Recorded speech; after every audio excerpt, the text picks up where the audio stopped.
Hi everyone, my name is Trudie, I'm a member of the IQ Bar team and I'm also one of the vloggers.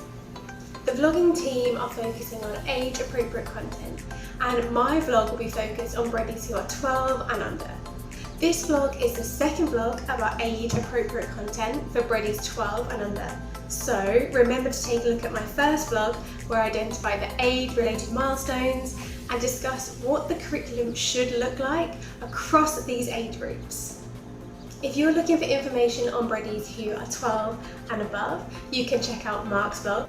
And for a general about how to use age appropriate content, you can see some great examples in Kyle's vlog. In the second part of this vlog, we'll build on what we learned in the first vlog and see how this knowledge of child development can help to inform our planning and formulate appropriate questions.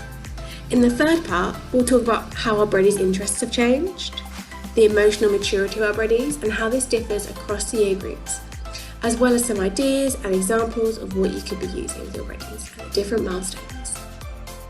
Let's start this vlog off by looking at how we know if breadies are actually working at the correct level, because that's really important as a starter.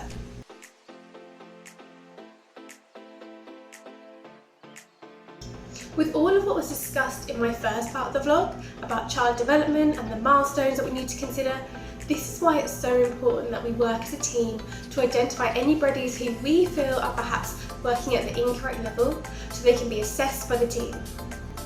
So how can you tell that a breadie is working at the correct level? This may sound really simple, but in some cases you might have doubts. So, if a breadie is working at the correct level, the curriculum should be challenging but not overwhelming. At the right level, the breadie will be able to complete work with scaffolding and support from the teacher, from the buddy, and will eventually achieve mastery.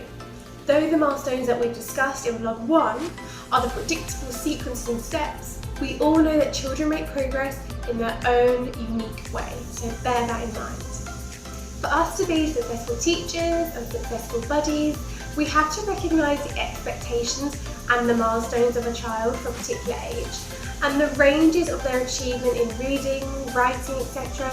But we also need to observe our students closely so that support can be provided. It's really important we focus on DAP, developmental appropriate practices. Basically, making sure that we provide learning opportunities that are for the right age of our students, and essential to this is knowing about child development and what is appropriate at these levels. All the stuff that I spilled on about at the beginning of my first vlog. As well as this, it's about remembering to consider cultural appropriateness, and we have actually got a blog on this, so you can check that out. Here's the link below.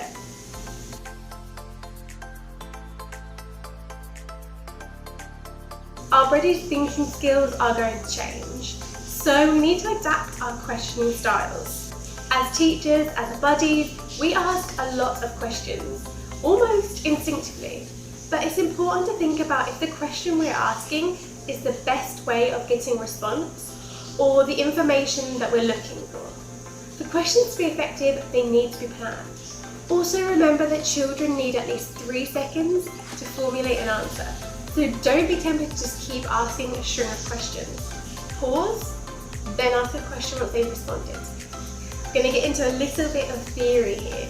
So understanding Bloom's taxonomy can help move students to higher level thinking, processing and questioning, but it can also help you as the buddy, as the teacher, to identify the types of questions that are appropriate at the different levels. So remember, asking them questions doesn't mean overcomplicating it, so take into consideration all of what I've discussed in my first vlog. Bloom's taxonomy of educational objectives explains that thinking involves several levels. Infants and toddlers use the first, but by the age of 3, children can use all of these levels. So let's start by looking at level 1, gathering knowledge, the I know level.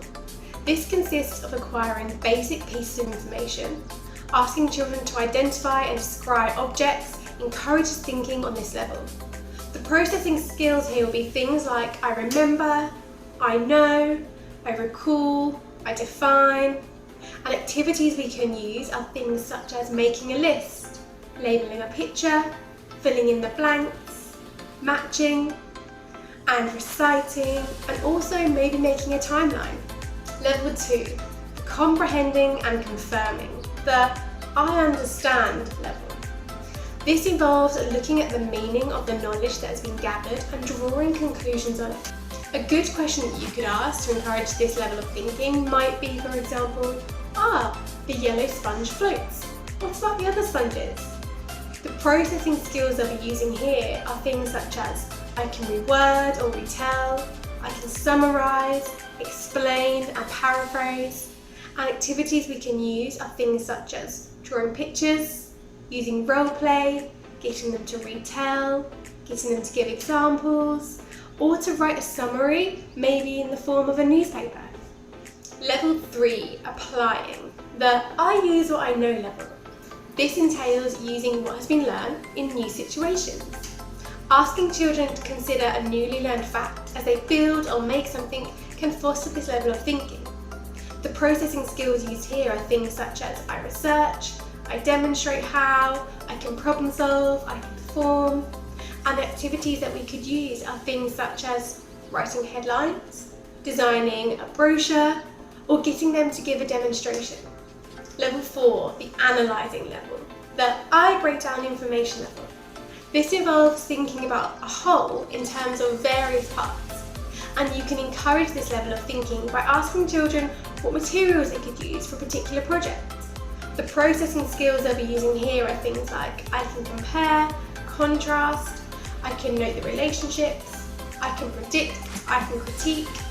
Activities you could use here are things like writing a short advert, designing a questionnaire, making a compare and contrast chart, or even creating a flowchart. Level 5, synthesizing. The I use knowledge and skills to create something new level. This consists of putting together parts to form a whole. Asking children how to use an array of materials to create something, for example, invites thinking on this level. The processing skills they'll be using are things like I plan, I infer, I propose, I invent, and activities we could use here are things such as designing something, creating an invention, drawing a cartoon, devising an experiment, writing a song or a poem or even a story. Level 6, evaluating, the I form and support opinions level. This entails making comparisons and judgments. You can encourage this level of thinking by asking children to reflect on what they've learned. The processing skills they'll be using are things like I justify, I recommend, I predict, I critique. And activities that we can use here are things such as a debate, getting them to compose a persuasive argument, and giving their recommendations.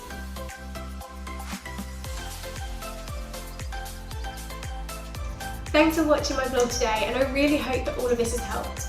Look out for my next vlog, which will be coming soon. Contact a member of the team if you have any questions or you'd like any more information. Happy teaching, guys. Bye.